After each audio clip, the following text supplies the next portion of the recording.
जब भी बुद्धिमत्ता, चतुराई और हाजिर जवाबी की बात होती है तो सबसे पहला नाम बीरबल का आता है। वहीं अकबर बीरबल की जुगलबंदी किसी से छुपी नहीं है। ऐसा कहा भी जाता है कि बीरबल को बादशाह अकबर के नवरत्नों में से एक अनमोल रत्न माना जाता था।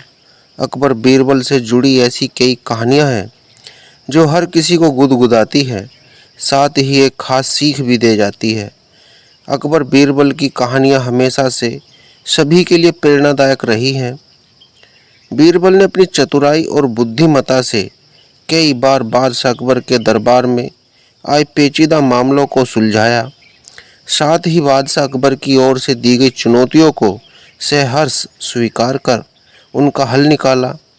बेशक ये किस्से कहानियाँ सदियों पुरानी हैं, लेकिन वर्तमान में भी इनका महत्व कायम है। अगर आप अपने बच्चों को मानसिक रूप से मजबूत बनाना चाहते हैं या उसे यह सिखाना चाहते हैं कि कैसे हर समस्या का हल शांत रहकर वे दिमाग का इस्तेमाल करके किया जा सकता है, तो इन कहानियों को अवश्य सुने। अकबर बीरबल की कहानी, अंधे या देखने वाले ज़्यादा। एक बार की बात है, अकबर और बीरबल किसी बात पर चर्चा कर रहे थे। तभी एक क्षण ऐसा आया जब राजा अकबर ने कहा, बीरबल, दुनिया में हर 100 आदमी के पीछे एक अंधा व्यक्ति होता है। राजा की यह बात सुनकर बीरबल ने उनकी इस बात पर असहमति जताते हुए कहा, महाराज, मेरे हिसाब से आपका आकलन कुछ गलत प्रतीत होता है। सही मायने में तो दुनिया में अंधों की संख्या देखने वालों के मुकाबले काफ़ी अधिक है। बीरबल का यह जवाब सुनकर राजा अकबर को काफ़ी आश्चर्य हुआ। उन्होंने कहा, जब हम अपने चारों ओर देखते हैं तो देखने वाले लोगों की संख्या अंधों से अधिक ही मालूम होती है। ऐसे में अंधों की संख्या देखने वालों के मुकाबले अधिक कैसे हो सकती है? राजा अकबर की इस बात को सुनकर बीरबल कहते हैं, महाराज, किसी दिन मैं आपको यह बात प्रमाण के साथ साबित करके जरूर दिखाऊंगा कि दुनिया में अंधों की संख्या देखने वालों से अधिक है।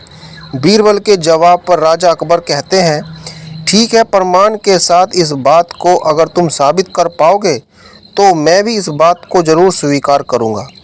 उस दिन यह बात यहीं रुक जाती है। करीब 2 दिन बीतने के बाद राजा अकबर इस बात को पूरी तरह से भूल जाते हैं, मगर बीरबल अपनी बात को प्रमाणित करने के लिए युक्ति सोचने में जुटे रहते हैं। करीब 4 दिन बीतने के बाद बीरबल को एक योजना सूझती है और वे 2 मुनीम को लेकर उनके साथ बाजार की ओर चल देते हैं। बीच बाजार पहुंचने के बाद बीरबल सिपाहियों से एक चारपाई की चौखट वहां मंगवाते हैं और उसे बुनने के लिए रस्सी भी मंगवाते हैं। अब बीरबल अपने साथ लाए दोनों मुनीमों को आदेश देते हैं कि वे उनके दाएं और बाएं कुर्सी डालकर बैठ जाएं। साथ ही इस बात का ध्यान रखें कि दाएं बैठने वाले मुनीम उनके राज्य में मौजूद अंधों की सूची तैयार करेंगे और बाएं बैठने वाले मुनीम देखने वालों की सूची। बीरबल का आदेश मानते हुए दोनों मुनीम अपना काम करने के लिए कमर कस लेते हैं और बीरबल चारपाई बुनने का काम शुरू कर देते हैं। बीरबल को बीच बाजार चारपाई बुनते देख धीरे धीरे वहां लोगों की भीड़ जमा होने लगती है। उस भीड़ में से एक आदमी अपने आप को रोक नहीं पाता है और वह बीरबल से पूछ लेता है, आप ये क्या कर रहे हैं? बीरबल इस सवाल का कोई उत्तर नहीं देते और अपने दाएं बैठे मुनीम को इशारा देते हैं कि वह अपनी सूची में इस आदमी का नाम लिख ले। जैसे जैसे समय बीतता जा रहा था, आने वालों की संख्या बढ़ती जा रही थी और आने वाले सभी लोग अपनी उत्सुकता को शांत करने के लिए बीरबल से यही पूछ रहे थे कि वे यहाँ क्या कर रहे हैं। इसी के साथ बीरबल अपने दाएं मुनीम को इशारा देकर यह सवाल पूछने वालों का नाम अंधों की लिस्ट में डलवाते जा रहे थे। तभी अचानक वहाँ एक आदमी आता है जो बीरबल से पूछता है कि इतनी धूप में बैठकर आप चारपाई क्यों बुन रहे हो? तब भी बीरबल कुछ नहीं बोलते और बाएं बैठे मुनीम को यह सवाल पूछने वाले का नाम देखने वालों की सूची में लिखने का इशारा देते हैं। यह सिलसिला ऐसे ही चलता रहता है और धीरे धीरे पूरा दिन निकल जाता है। तभी इस बात की जानकारी राजा अकबर को होती है और वे भी माजरा समझने के लिए बाजार पहुंच जाते हैं, जहां बीरबल चारपाई बुनने का काम कर रहा था।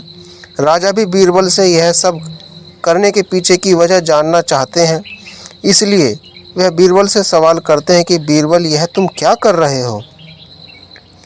राजा का सवाल सुनते ही बीरबल अपने दाएं बैठे मुनीम को आदेश देते हैं कि अपनी अंधों की लिस्ट में महाराज अकबर का भी नाम शामिल कर दो। बीरबल की यह बात सुनकर राजा अकबर को थोड़ा गुस्सा आया और आश्चर्य भी हुआ। राजा अकबर ने कहा, बीरबल, मेरी आंखें पूरी तरह से ठीक हैं और मैं सब कुछ अच्छी तरह से देख सकता हूँ, फिर क्यों तुम मेरा नाम अंधों की सूची में चढ़वा रहे हो? राजा अकबर के इस सवाल पर बीरबल मुस्कुराते हुए कहते हैं, महाराज, आप देख सकते हैं कि मैं चारपाई बुन रहा हूँ, फिर भी आपने सवाल किया कि मैं क्या कर रहा हूँ। अब महाराज, ऐसा सवाल तो एक अंधा व्यक्ति ही पूछ सकता है। बीरबल का यह उत्तर सुन राजा अकबर को समझ में आ गया कि वह कुछ दिन पहले की गई बात को प्रमाणित करने के लिए यह सब कर रहा है। यह बात समझ में आते ही राजा अकबर भी मुस्कुराते हैं और पूछते हैं, बीरबल, तो फिर बताओ कि तुमने अपने इस प्रयास से क्या पता लगाया? बताओ, देखने वालों की संख्या अधिक है या अंधों की? राजा के सवाल पर बीरबल जवाब देते हैं, महाराज, मैंने जो कहा था वही बात सच निकली कि दुनिया में देखने वालों के मुकाबले अंधों की संख्या ज़्यादा है। मेरे द्वारा तैयार की गई दोनों सूची का मिलान करने से आप भी इस बात को अच्छी तरह से समझ सकते हैं। बीरबल का उत्तर सुनकर राजा अकबर जोर से हंसते हैं और कहते हैं, बीरबल, तुम अपनी बात को साबित करने के लिए कुछ भी कर सकते हो।